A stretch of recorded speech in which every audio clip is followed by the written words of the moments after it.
Let's get started. Let's do this. I'm here at Tool Studio with Alan Liker, and he is going to explain what happened tonight. We had something very awesome happen in the Arts District on a Monday night. What happened? Well, my good friend Brendan Mott came and performed some acoustic folk punk kind of stuff. Mr. Jak Kerley over here did some cool music videos and documentary and stuff like that he showed on the big screen. And then the gals in Takalos rocked the house with their sick indie blues, cool very stuff awesome. that was going on. So yeah, Very awesome. yep.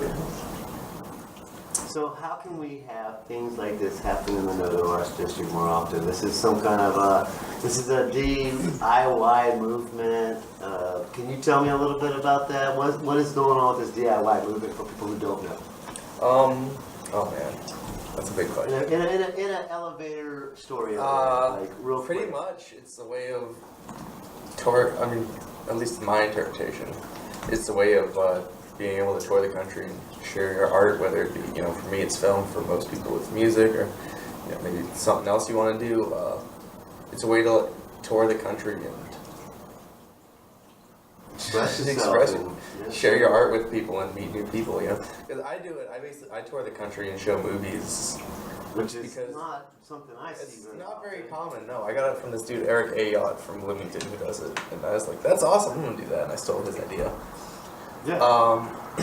Basically, as a way to, I've been applying for film festivals and sending movies out, and it's super expensive. Because you gotta pay to ship your DVD, you gotta follow it online, you gotta input all the information for every film festival. And, it costs about $50 for a film festival. And when you don't get anything back from that, it's not very fulfilling. So Right. I said, I'm going to try this thing where I just go around the country and personally bring the movie to people and get butts in the seat and say, hey, watch this. This is what I made.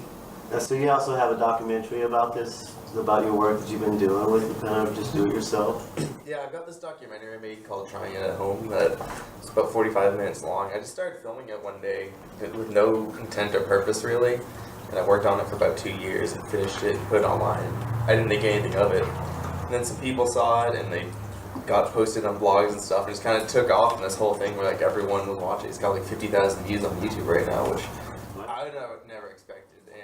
And I always tell people if I knew people were gonna see it, I would have made it better because it's kind of something I made for fun and put it online. And I was like, all right, we'll make something else now. But no, I still. I mean, it's about 2 years old now at this point, and I still get Facebook messages from people pretty regularly telling me how much they loved it. And, you know, they started booking shows because of that. And, you know, someone told me it saved their life, and I just did not expect that kind of response from it at all.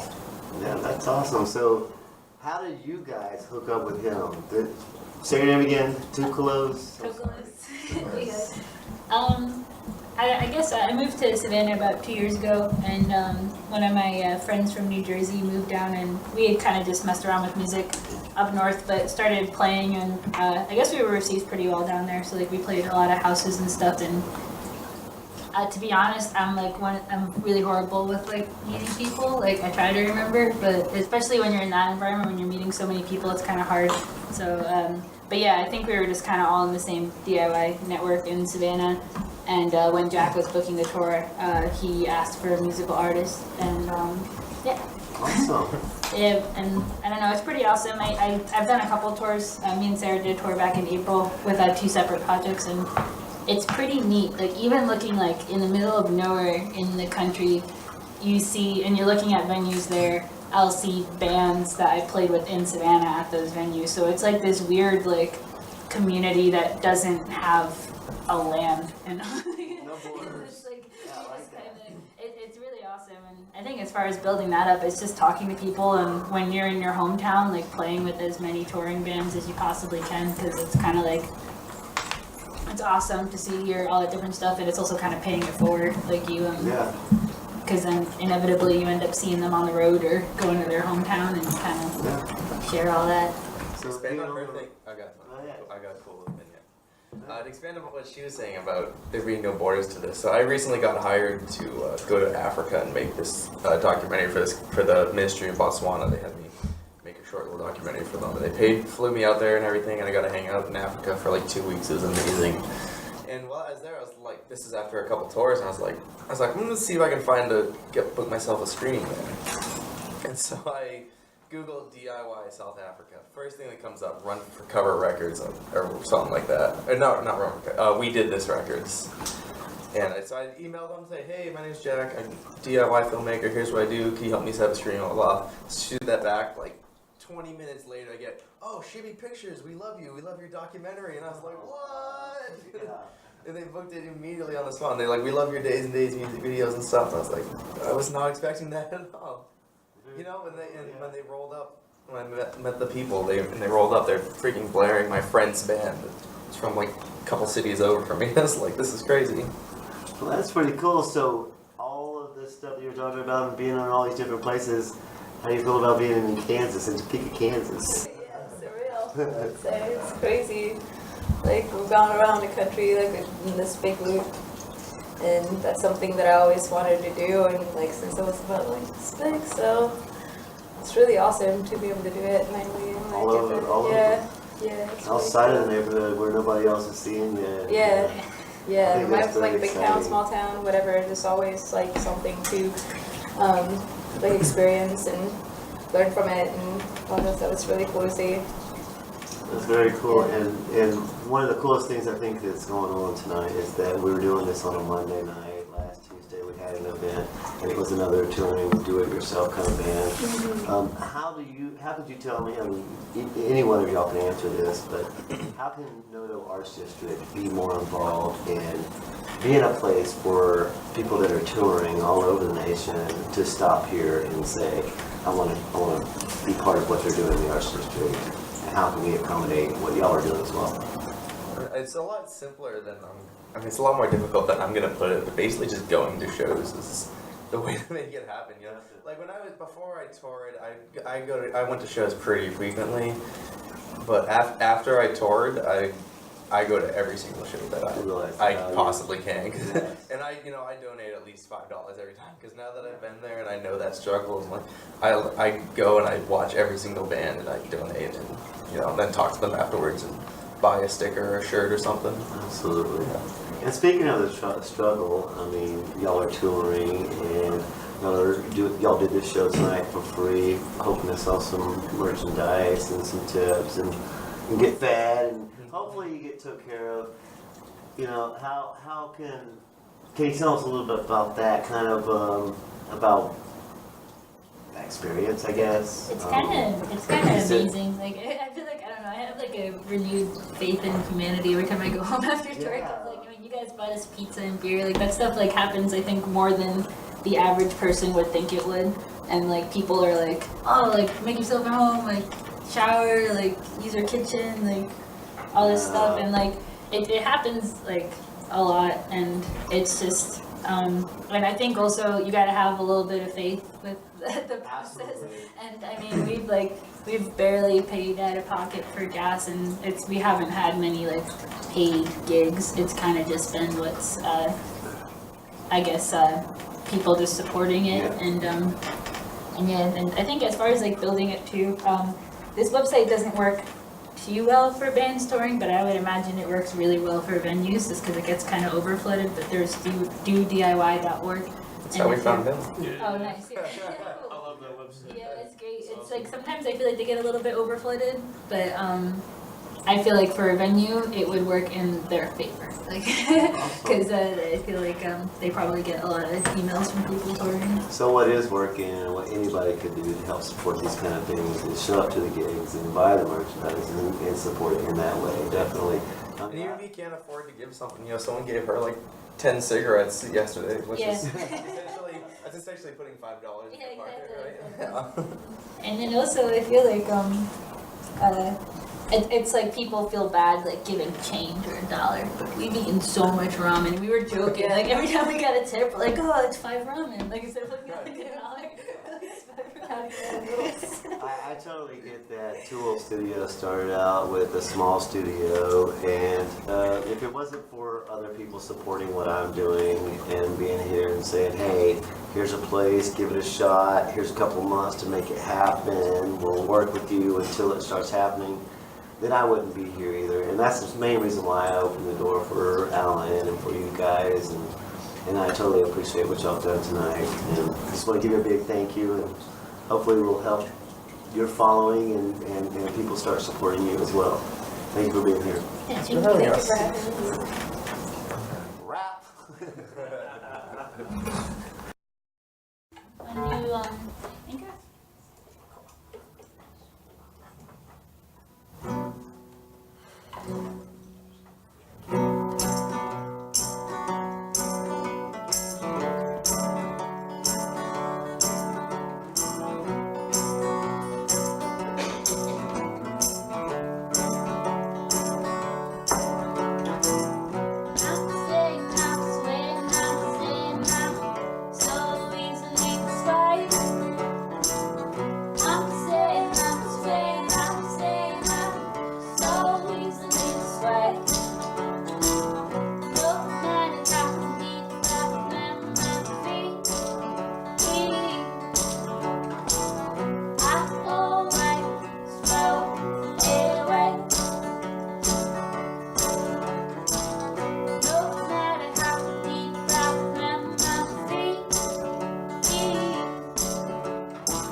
Nice.